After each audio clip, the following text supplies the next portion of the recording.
in the Washington Post. There are 5 Diddy trial takeaways as the jury deliberations have already begun. An impending verdict could be coming soon. From the cult of celebrity to the complexities of coercion, several themes emerged during 7 weeks of testimony in Sean Diddy Combs' sex trafficking case. Tyrone Bowman live. Let's talk about this article as written in the Washington Post. Jury deliberations have begun in the trial of Sean Diddy Combs, the music producer turned modern-day Gatesby, whose federal racketeering and sex trafficking case has drawn global attention since it began on May 12.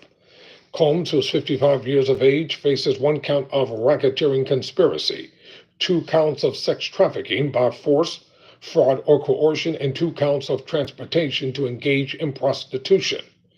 If convicted on the most serious of these charges, he faces a maximum sentence of life in prison. Outside the courtroom, the trial became a global source of fascination, with the courtroom swarmed by tourists and TikTokers, survivors of sexual abuse and free puff proponents.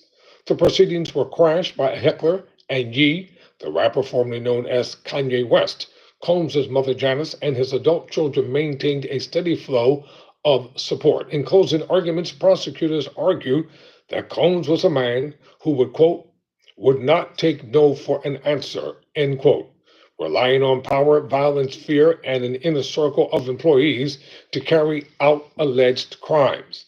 To be found guilty of racketeering conspiracy, Judge Arun Samaranian said Combs needed to conspire to commit 2 illegal acts from a list of 8 categories, including distributing drugs for his many, quote, freak-offs, end quote, parties, 2 former girlfriends of Combs's, Cassandra Cassie Ventura, and a single mother testifying under the court-approved aliases by the name Jane, claimed they were coerced into having sex with male escorts and plied with drugs at those parties, which were sometimes filmed.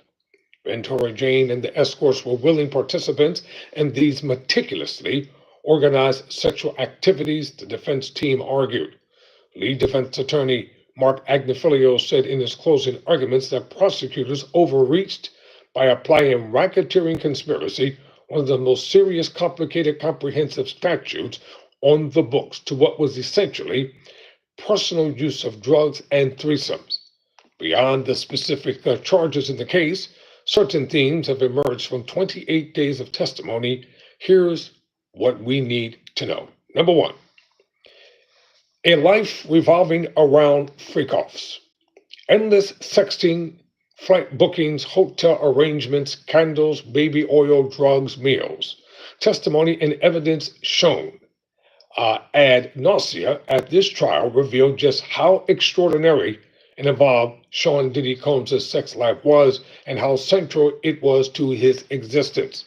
Combs and his staff prepared extensively for his freak-offs, which sometimes took the hip-hop mogul away from his regular life for days at a time. I have a pertinent question to ask. Well, why weren't the enablers charged as well? If they claim, the prosecutors, that this was a orchestrated collab, then why was he the only person being charged? How come the enablers weren't in charge? How come his assistants weren't charged? And how come other individuals weren't charged? See, these are things that are going to be a major ground for a major appeal if Mr. Combs is convicted. Because all the defense has to do is poke holes in the prosecutor's so-called theoretical approach and raise reasonable doubt. And guess what? You have an acquittal. Let's get back to this article. Planning these encounters was a group effort requiring Combs, his staff, and his girlfriends to book male escorts, procure drugs, and stock up hotel rooms to ensure Combs would be happy and undisturbed for the duration. Prosecutors revealed that federal agents found around 900 bottles of lubricant in his Los Angeles mansion alone. and that he had freak-off supplies in his hotel room when he was arrested in New York in September. All of it points to a person completely preoccupied with a particular sexual fantasy and the women who would play their part in it. The defendant has characterized Combs, the defense has characterized Combs as a swinger, voyeur, and homemade porn enthusiast. Quote, I'm under the impression this is a popular thing nowadays, end quote, Combs' lawyer Agnifilio said during closing arguments. I don't think I don't think the defense counsel should have used part of that as his closing argument.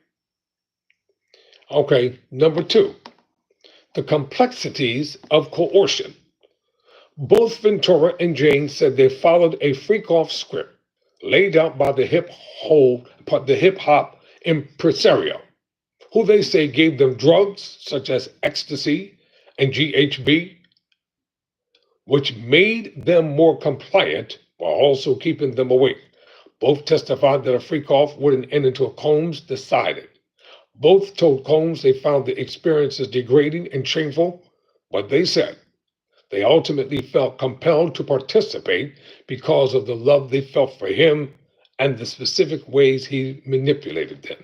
Ventura alleged years of brutal physical abuse surrounding the freak-offs.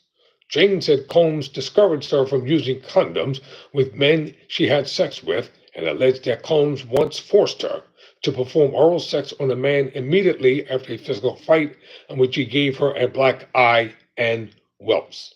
Some aspects of their stories feel novel, even challenging when compared with traditional notions of sex trafficking and its imaginary of desperate, vulnerable women unwittingly ending up in isolated sexual servitude while trying to escape poverty or war-torn communities or countries. Theirs was a world of red carpets, designer bags, yacht trips. Combs' defense pointed out that both women not only expressed enthusiasm for the sex encounters, but seemingly also had the means and opportunity to leave. The jury in Combs' criminal trial will be tasked with picking through these details and deeper issues of intent and conscience when determining whether the defendant made these women through force, fraud, or coercion participate in commercial sexual encounters across 2 decades. All right, this is part 1. I'll be back with part 2 for now. I deliberately do not make long videos because I want everybody to be able to watch them without getting tired. Never surrender, never quit.